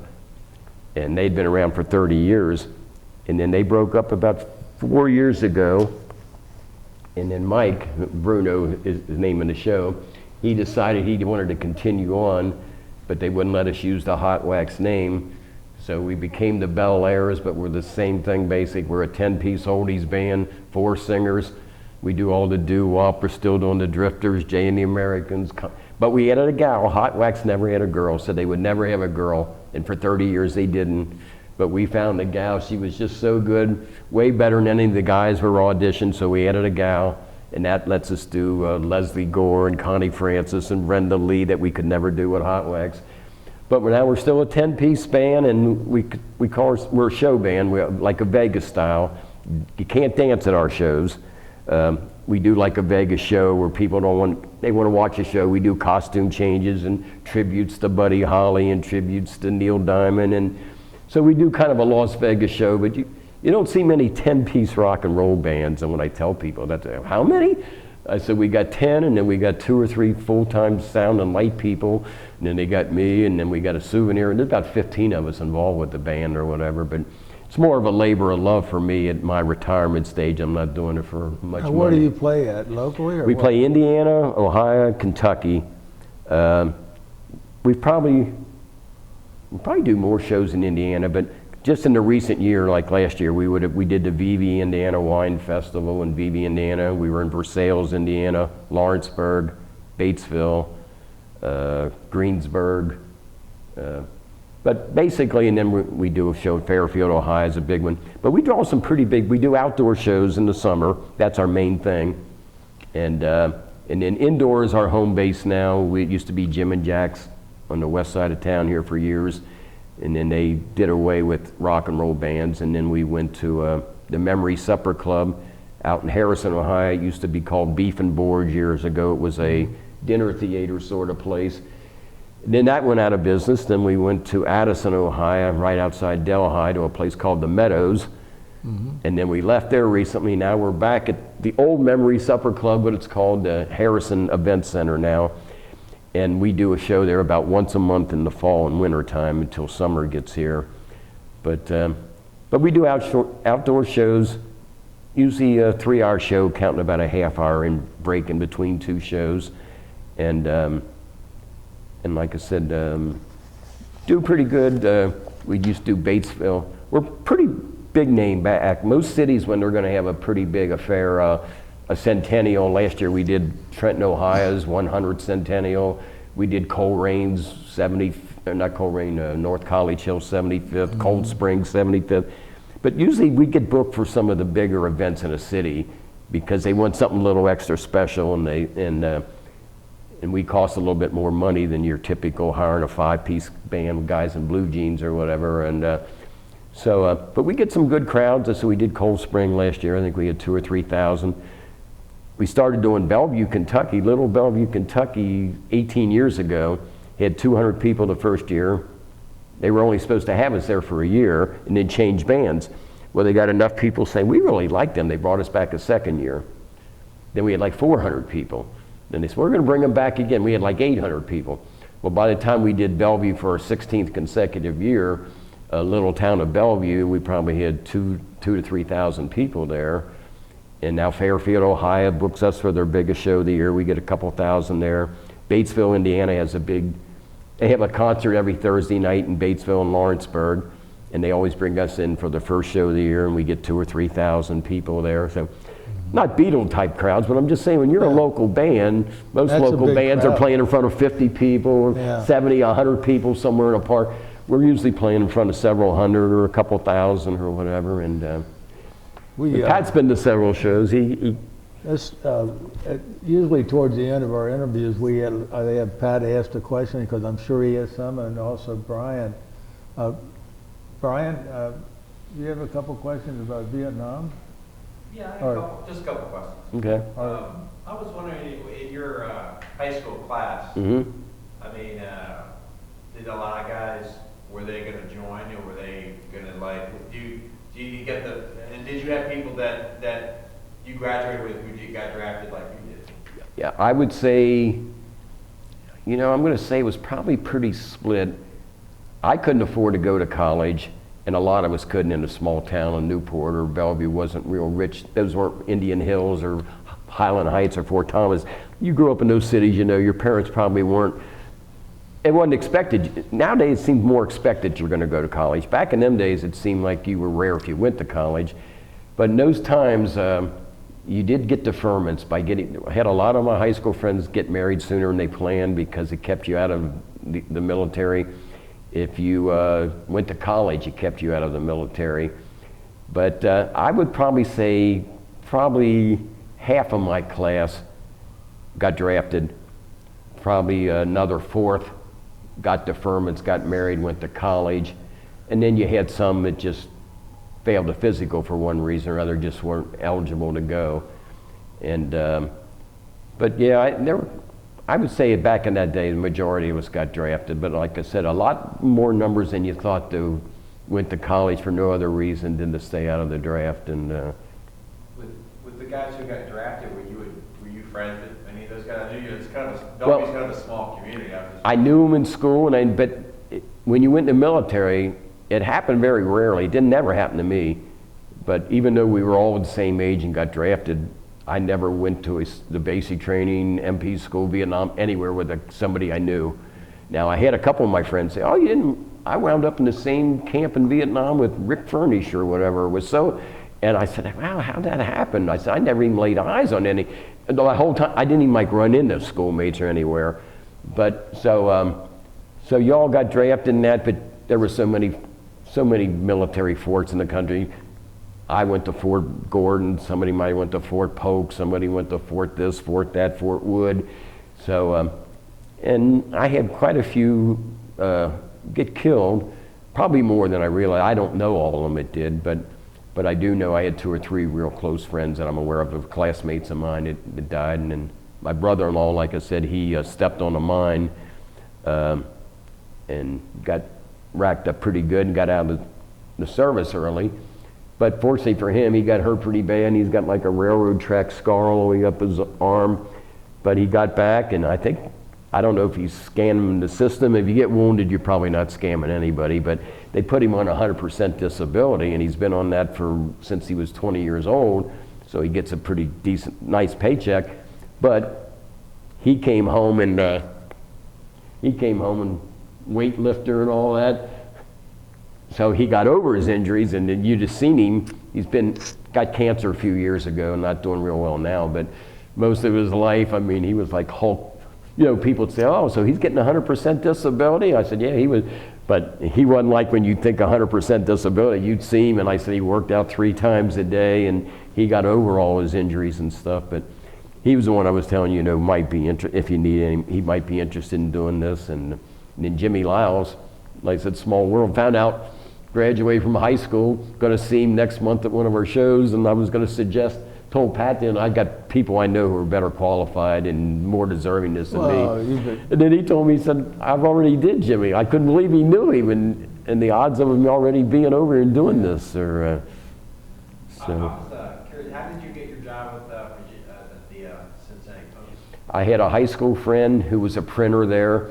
He wasn't a high school, he was a neighborhood friend of mine, grew up in Bellevue, but he went to Newport Catholic High School and I went to Protestant Public School.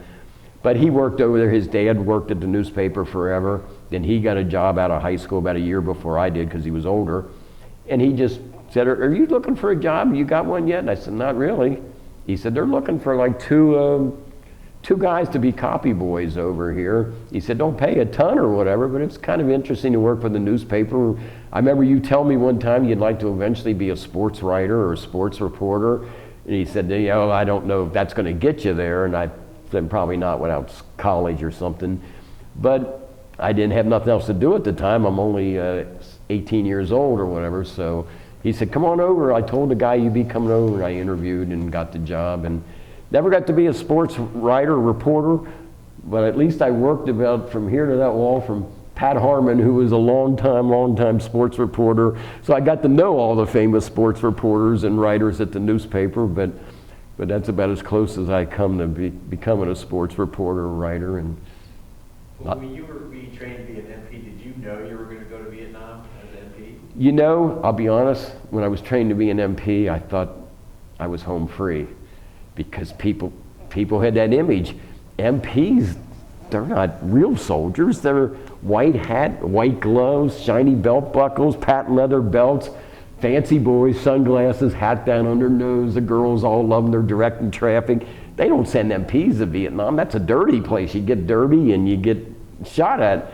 So I thought when I went to MP school, I said, I am so grateful. I don't know if I'm going to like being an MP, but I just know I'm not going to Vietnam. And then I found out, you're right, except there is one military combat police unit, and that's where I went, to the only military combat police unit there was. You're dealing with the local population, and you have to sort of know some of the language. How Yeah. do you pick up the?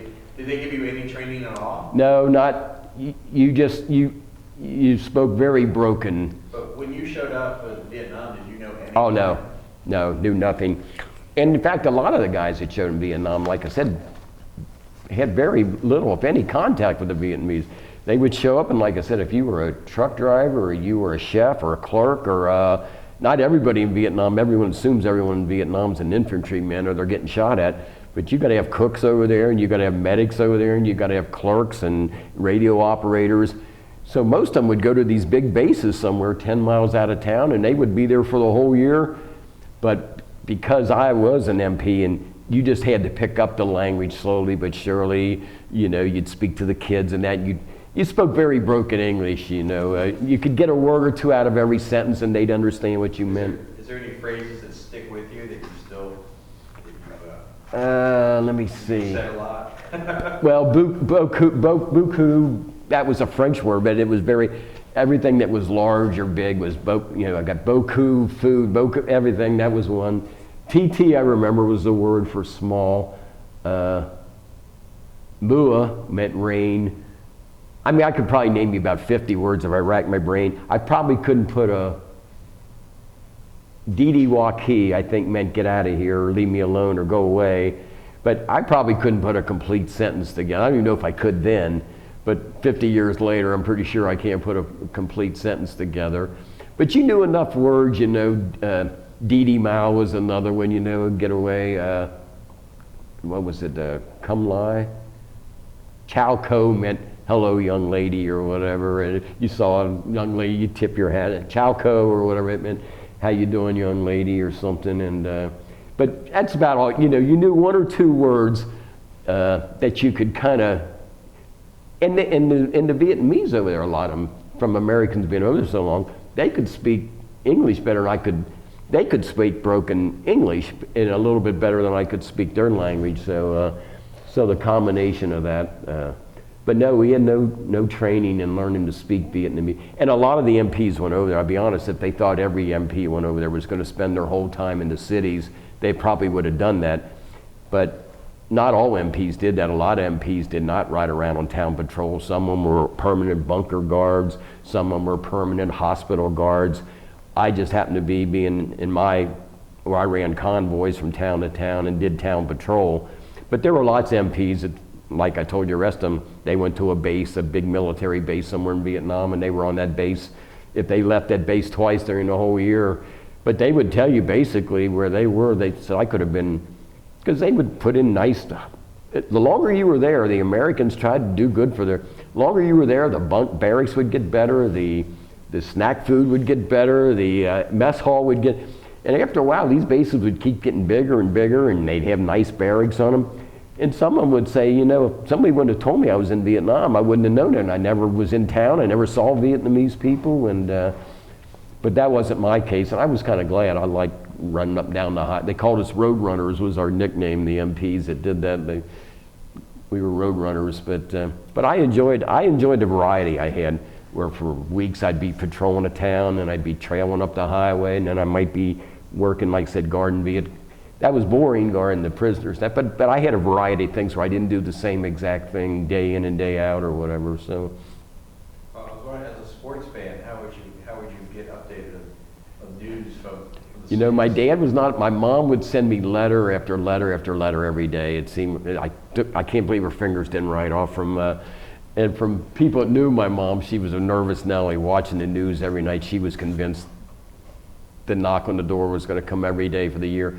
My dad was more or less, you have to let him go, let him be a man, he'll be fine, he's not the first one to, and he was a very nice guy, but he wasn't a real softy, but he knew I loved my sports, and every single day he would take both sports pages from the Enquirer and the Post, and he learned to fold them up in a very night, and he would get them in, and every day I got the sports page from the Post and the Enquirer in the mail every single day. And it was something I wouldn't have guessed my dad was going to do. I said, my dad probably say, I don't want to spoil him. That's too much trouble. But every single day he took the time to get those sports and fold them in tiny and mail and put a stamp on them. And that's how I kept up with the sports. And to this day, I'm still a sports fanatic. Were you able to get anything like radio to hear any sports? Any live? Well, they had eventually they got Armed Forces radio and Armed Forces TV, very, very primitive though. But let's say the Super Bowl was on, Armed Forces radio they tried to be like a local AM radio station here. They would actually have a guy that, like a disc jockey, he might have been Sergeant so-and-so, but he would kind of play some American music during the day, and they would have news stories about what was going on. And then occasionally, whether it be a Super Bowl or maybe a Muhammad Ali championship boxing match, Armed Forces Radio or TV would be able to pick up that game somehow. Now, it wasn't a sports station where every day you said, let me see what's on tonight. Oh, I'm going to get the Dodger. But maybe once a week, once a month, a Super Bowl, a championship, World Series game, Armed Forces Radio. But no, you couldn't like on a daily basis say, I'm going to listen to the Reds tonight, or let me see, I'll listen to the Cubs tonight. So your sports was limited, but my dad, the two sports pages from both the Post and Enquirer, I didn't miss too much, and I think the Bengals were created and formed when I was in Vietnam, I believe. I don't think they existed when I went, and when I came back, they existed, or... I just have one last question. Mm-hmm. Maybe Pat, maybe good stuff. You were over there in '68, which was like an election year. I was wondering what was the vibe over there with Johnson deciding that? It's interesting. I wished I could remember this better than I did, but we followed that pretty closely, because at that time, there was talk that this war could maybe wind down and finally end. And I remember that we were getting frustrated because we would hear every month. I heard peace talks and I still had like close to I would only been there a month or two. And I said, wow, I never anticipated that. But it sounded like they're meeting with the enemy, and then we'd get frustrated because the old joke, they would argue for 2 days if the table should be round or square. And I said, come on, they're meeting, but they can't decide on what size table and how many negotiators they have. But I do remember towards the end, we were hearing rumors the war was going to come to an abrupt end. Lyndon Johnson's ratings weren't doing too well. And then I remember we were shocked. I hope my memory's good on this. You can double check, but somewhere at the end, I think we got the shocking announcement that Lyndon Johnson decided he had enough. He wasn't even going to rerun, and that caught all of us off guard. But we knew he wasn't doing real well. The war wasn't going well. His ratings were going down, but we kept hearing they're getting closer to peace talks. And then we got that big announcement. Lyndon Johnson announced he will not run for a second term. And I can't remember when I was there at the time if we considered that good news, bad news. I just remember it was big news. And like I said, at that time, I'm sure I knew. I said, oh, that might mean the war. Or I might have said, oh, that ended the chances of war. He was the one. But I do remember that caught us all off guard when it was announced he would not run for a second term because of the unpopularity of the Vietnam War. And that was '68 or whatever. So Well, '68 was I think he decided not to run in March of '68. Yeah. I think you were over there when Martin Luther King Jr. was assassinated also. I think I was there for a couple. It seemed like Bob Kennedy in it June. seemed like the first couple of months I was there, one of them got killed, and it seemed like a month or two later, another one. And I said, "What is going on?" I mean, this is like John Kennedy obviously was killed when I was in high school, but Lyndon Baines Johnson decided not to run. April, Martin Luther King Jr. was assassinated. In June, Bobby Kennedy. June of Robert Kennedy was. And that's what I wanted to remember when I was there. And I said, but my mind's probably getting foggy. It was But I said, I swear it seemed like I was there every other month we were hearing another assassination. And I said, but probably my mind's a little foggy. It's probably happened once, but I was saying, God, I could have swore I heard that kind of news What a about couple the of times. student protest? Well, you know, that was, I'll be honest, even before I went, they had the silent majority thing. I was always, I don't want to say pro-war, nobody's in favor of war, but I thought the cause, I believed in the domino theory that we had to stop communism somewhere. You can't just let them keep marching into every little country. And I know they called that, if you let them take this, then that falls, and this country falls. And I know later on people said that was all a myth, that would have never happened. But I was always pro, of course I'm 14, 15. It's easy to be pro-Vietnam when you're 4 years from going. But I always believed in the war, and I thought it was the right thing. And I can remember the protesters just irritated the heck out of me at the time, the long hair. And I thought the protesters were just guys that wanted to get out of the service. They wanted to spend a lot of time smoking pot and partying, and they needed a cause, and it was, well, we're anti-war and baby killers, and you soldiers are terrible. And of course, we got the stories. You come home, you were told to, with the climate the way it is, instead of coming home to a hero's welcome, you might want to take your uniform off at the airport. There will be protesters there. You may get spit on, you'll get called names, and you did. So Did that happen to you? yeah, it did. I didn't believe it would. I'm not saying it happened much, but I know it happened at least on a couple occasions. And you know, people come up and say, don't you feel guilty? I mean, it doesn't bother you to go over there and kill innocent people and kill babies and for no good cause or whatever, just because the president or the government tells you to do it. But I was not a big pro, I'm going to be honest. I didn't like the hippies. I'm just not a vindictive guy, to be honest. I didn't hate, but it bothered me. I was complete me on the other side. I was on the conservative. I think this is good. You support the military. We need to stop communism somewhere. We're doing South Vietnam a favor. They don't want to be communist. So I believed in a war. Now, obviously, as the war turned out, it went drug on longer and longer. Then you started to question 55,000 lives later. You know, is it worth it? And are we going to accomplish what we set out to do anyway? It may end up we didn't accomplish anything and you lost all those lives. So my feelings changed a little bit, but yeah, I was not a big guy that liked the long hair and the Right. pot smokers and the sign wavers and baby killers and get out of Vietnam and all that. But I understood it, and they had the right to do it. But in my mind, from my experience, these were guys I went to school with who really I did not remember being very politically motivated. These are guys, in my way of thinking, that found a way to get out of the war, went to college. Right. They were protesting more. It was a fun way to smoke pot and hang out and have a good time. A lot of them may say, you know, we were dead serious what we were doing, and they could have been. But that was the image I had of them, you know, that I said, yeah, if you're not going to be in Vietnam, at least don't be spitting on me or calling me Right. names because I served my country or whatever.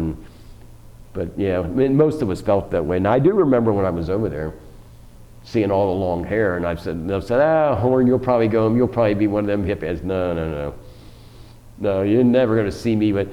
And eventually, when I was home, somewhere the hair grew out, and the hair got down to kind of my shoulder. Now, I wasn't wild and crazy, and I was a big fan of the Bee Gees and Barry Gibb, so I think I was more of trying to look like a Bee Gee than I was trying to look like a hippie, to be honest about it. But he was always like one of my idols, and he had kind of the shallow beard and the kind of, but I told him, I said, I'm never going to have that girly, what kind of guy wants hair that looks like a girl or whatever? But at some point I did have that, but still still was not a hippie, you know, I just wasn't. Pat's got a question here, I think. Just this week, there was a 2-hour special on TV about Vietnam, and I did see a little excerpt about Way, and I saw where the walled city was. Yeah. Now, did that sustain a lot of damage during the... It did, but it was a big, and I spent a lot. I mean, we were talking about a wall, and again, 50 years, this was not like a wall. This wall seemed to be 2 or 3 feet thick in every area. It wasn't like, you know, you hit one round or something and the wall would fall down. But it was truly the wall, and it was a beautiful city. Like I said, the city was 2 cities. It was Way, but on the north side of the city was this complete city was walled in, two great big doors that would let you traffic in and out, and then you cross the Perfume River, and then you were over in a typical kind of Vietnam. But it was just like day and night. The two, it was all one city, but one side to the other was just completely different. And but it was a major battle. But they had all kinds of neat stuff in there. You know. Did they actually have combat inside the walled Yeah. city? Yep. And like I said, they fought. And then now I can't verify this, but like I said, when I was there, and sometimes when you're in Nam or you get out of Nam, stories get exaggerated. You know, guys' memories get shorter. They maybe want to sound a little more important than they were, or whatever. And you start exaggerating. But I'd heard the story many times that the Viet Cong and the North Vietnamese took the city first, and that they wanted this city. It was so important for them to win this city. We had heard that a lot of the Viet Cong and NBA, their commanding officers, actually chained them. They knew when the Marines got there, eventually we'd have, it was one of the nasty wars, and it took a long time to take that city back. But the word was, and I think I've heard enough, that they didn't want their soldiers to eventually say, I'm getting out of here. There's way too many Marines and Americans here now. And that the report was quite a few of them were chained. You might as well fight to your death, because you're not going to be able to run. And now whether that was true or not, I don't know. But I know, and I couldn't tell you right now how long it ended or lasted. But I do recall it was considered one of the nastiest, bloodiest major battles in the Vietnam War was the Battle for Hue. And before you got out of Vietnam, had they started using Agent Orange yet? Yeah. Now they did, but I didn't know much about it. I went on the website last night and was just doing a little research. I always considered Agent Orange was something they used in the heavy jungles, because the Viet Cong were so good at hiding, and they had tunnels, and they were just very clever when it came to hiding and knowing how to fight guerrilla warfare. And they would know where to, and our number one strength was our helicopter gunships. But they'd be in this tough foliage, and you couldn't see them. So someone came up with the idea of this Agent Orange, and its number one function, it would kill soldiers too, but the number one function, it was such a powerful thing, it would take all the leaves and shrubbery off trees, and in a day, all of a sudden all this heavy greenery would be gone, just sticks, and you can now see them trailing, no more hiding under the greenery and the shrubs and the trees and the leaves. And at that time, you just didn't know. Either they didn't want you to know or they didn't know. Did the Convoy through into that area? Well, that's what I found out. I was saying, I doubt if you asked me, I think on the phone recently, I said, you come in contact? I said, no, I really wasn't in the jungles. I wasn't infantry, and I'm sure. And then I found out, I was on the website last night just doing a little memory stuff, trying to remember the names of the rivers and some of the places I was at. And I was reading about one of my MP units, and they said, not my unit, but the ones that was further up north, we had A company, B company, and C company. When the company was further up north, they said they ran into, when they were running their convoys, quite a few of their convoys ran through areas where Agent Orange was used quite a bit, and a lot of the MPs worry now that whether that affected them. I don't think I was far enough north most of the time, and like I said, I wasn't even aware of it. But it turns out I thought it was always in the jungle, but they made it sound like this main highway that ran these convoys. If it was close enough to some of these, jungle areas sort of things, they still would have gotten a lot of that Agent Orange. But I've had quite a few friends come home now, and my friends will tell me, heard about so-and-so, didn't you? Not doing well at all, Agent Orange related, but not friends in the MPs, but friends of mine who were in other branches. So they're sending you up from one town to another town on a convoy Mm-hmm. with 50 or 80 Yeah. vehicles, and you got two Jeeps in Mm-hmm. the front and the back. They don't do anything to try to see if there's any mines in the road ahead of you? What they would do, before we would start out on the convoy, every morning, they would send out they called them mine sweepers. That was their job. They would travel, we'd be sitting there ready to go, and they'd say, we can't run yet, the mine sweepers are still. Now the problem was they would run down the highway and run their little mine things and say, looks good to go, but it's a long highway, And maybe after they've done this 5 miles, after they're gone, the Viet Cong sneak in behind them. They had to do it in a hurry, but the Viet Cong were smart enough to say, okay, they've already said this is clear, they're going for, now let's go put one of these quick. And they had 2 different types of mines, and one wasn't very sophisticated. I said the one was just, they would just tuck it under a little bit of dirt, and any pressure would set it off. And they could easily sneak in there real quick with a shovel, you know, put a quick one in there, then the vehicles run over and hit it. But then they had a more sophisticated one. That was a luck thing. They had to depend on you running over it, and then like I said, if you ran over it fast enough, you might not get hurt. But then they had the other kind of mines that had wires on them, and those were more precise. They'd run a wire, and they'd sit up in the hillside there in the weeds and whatever, and they had a button, and they could wait for the whatever vehicle, they could wait for the big tanker truck or whatever they wanted and hit a button. They didn't have to just count on the first vehicle to hit it. And the bad news for them for that one was we could track the wire, but they weren't dumb. The other one, there was no wire to track. This one, there was wire, and if the mine went off, you'd say track the wire, and you'd track it up. But they were smart enough, 2 seconds after they hit the button, they were gone. But you could go up and say, okay, here's where they set it off at, right up here. But you never caught them because, like I said, they weren't going to hang around long enough. They knew you could track the wire. But those were much more efficient, where they could sit, literally wait for the vehicle they wanted. And then I found this out on I was reading last night. I didn't know this. I knew we had a lot of tanker trucks and they're carrying fuel and stuff. And then they said later in the war, though, that got so dangerous. And these were pretty thickly metal trucks. They were protecting them as much as they could from mines and bullets and that. But they said later on that got to be so dangerous. These fuel trucks, they were too easy to blow up, and they would massive explosions. I didn't realize this when I was there, or maybe it didn't happen, but the Americans. And I said, if Americans are somewhere long enough, they'll bring in the best, nicest of everything. But the engineers supposedly went in and built all kinds of large, what do I want to say? Pipes. And put pipes underground and started to run the fuel from one city to another. Instead of running tanker trucks up, they could put the fuel in and it would run underground, the pipes to the next base and stuff. And so they were able to cut back on a lot of that damage that was being done to the... Do you have any convoys that suffered any damage from mines? And we did, but nothing, you know, when I say damage, I want to say most of the damage really was from the bad highways.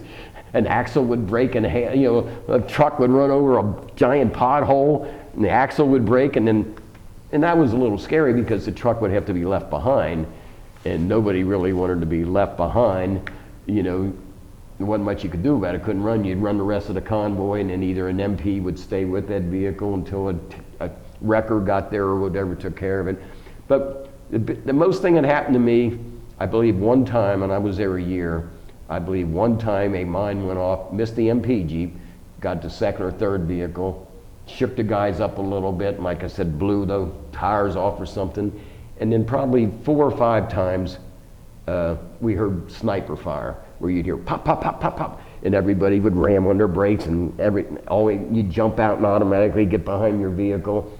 And then most of the time you would just fire. You didn't know what you were shooting at. People would just blast away because you couldn't see them. You just hope somebody accidentally shot. But they knew once they did it, this would only be like 4 or 5 Viet Cong guys in pajamas. And they knew once they shot their few rounds, let's get out of here. We didn't succeed and we know what's about. So you didn't get too scared because you knew once they did it, you were going to get back in your vehicle and carry on. But that only happened maybe 4 or 5 times, and when I said when it did, you'd hear 4 or 5 like firecrackers, and it'd scare you for a second or two, and then... Nowadays you hear so much about these guys coming back from the Mideast with post-traumatic stress disorder. Did you have any of those symptoms and nightmares and stuff? I did not. Now, I'll be honest, it's not going to sound like it based on today, but Gail will tell you, a lot of people would guess, because I don't ever talk about my Vietnam experience, but I think it's different. I think I just feel like I wasn't a hero, you know. I got friends that were, and I got friends that were heroes and never want to talk about it. They don't ever want to discuss it. They never want to brought up. And but I did not. So I just think I was pretty fortunate. So I was over there a year, and I'd say probably 10 days out of 365. We were rock Sometimes our base would be rocketed, where they would lob mortars and rockets in, and they would holler, get in the bunkers, and you jump out of bed, and we had bunkers all over, and you climb in these sandbag bunkers for a few minutes or whatever until the all clear came. And like I said, I was ambushed 4 or 5 times on convoys. Like I said, you'd hear 4 or 5 rounds, and you would, but I was pretty fortunate. My scariest part to me by far was being one of only 6 Americans in the Trang, when hundreds of hardcore soldiers came into town, and I knew it was only 6 of us, and all I got is it wouldn't matter if I had a bazooka on me, really. There's only 6 of us, and the thought of 6 of us being down this town with hundreds of the enemy running around this town, and my base is 10 miles away without any help. But being stuck in that town for 2 days and hearing the voice of my sergeant when he told me, I could hear the fear in his voice, and he was a lifer soldier. But the sound in his voice, don't breathe, don't say a word, don't utter a sound. The whole town is under attack, and as you know, we're the only Americans down here. So we don't know if they know this is a police station or not. If they do, they're gonna come in shooting. So I'm just telling you, be alert. And you know, I'm 2 weeks in the country, and like I said, I'm not on it. I'm saying, oh my God, hundreds of soldiers. I just barely learned how to fire a pistol and stuff, and I'm up here, and if they do come, and like I said, that was my thought. I guess I would have, but I'm thinking, I don't know if I could shoot someone, you know, they're coming up the steps and just put my weapon on automatic. I said, I guess I would have, because I certainly didn't like the alternative of them shooting me first. But my thought was, you got to think this over, you got to be calm. They're probably going to come up these steps. They know everything about this city. They've got intelligence. They know this is an American MP headquarters. And But they didn't come in. they didn't come in. The master was smiling on And we may have been lucky because we got help. The town was a fairly big town, and I think we may have been on the list, but the element of surprise eventually went away, where they were able to go up and down every street and shoot this building, that building. And I think we got enough help in there where they said, yeah, that building, your place was going to be on the list if enough Americans, when they got in there to drive them out of the city. But by far, to me, I don't know if it's because I was new in the country. No, I don't think it was. I think it was the circumstances. I was less scared with the ambushing on the convoys and less scared of blowing up a mine than I was. That was by far but like I said, I was very lucky. I said I was there 365 days, and for every one of them but about 10, I would have said I didn't hear a sound. But I will say this when I went over there, I don't know how long you're going to do, but I will say this when I went over there. I had this image, like everybody did. You go to Vietnam, it's going to be shooting from the minute. I had this image when I stepped off the plane. Run as fast as you can, because before you can get off the plane, somebody's going to shoot you. You just have this image the whole time you're in Vietnam. Every time you look around, somebody's going to be shooting at you. You don't know, that's just in the jungles, that there's big bases. And I remember thinking, how do you sleep? How do you go to sleep in Vietnam? I wouldn't want to close my eyes, you know. Somebody sneak up, and I can remember joking with my friends, and they said, are you good? I said, yeah, I'm a little scared about it. I'll be honest, I don't know how you even sleep. The enemy's all over the place. How do you know they're not going to? And I told them, I said, I took a real long nap before I got on the plane, because I said, I don't plan on sleeping for a year.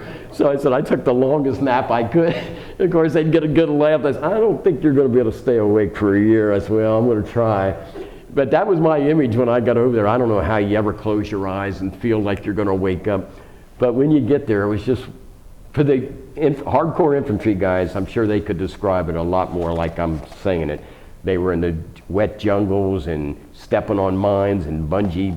They would plant these bamboo sticks you'd step on and go through your foot and ambush you from all over. So to them guys, it was probably the way I'm describing it.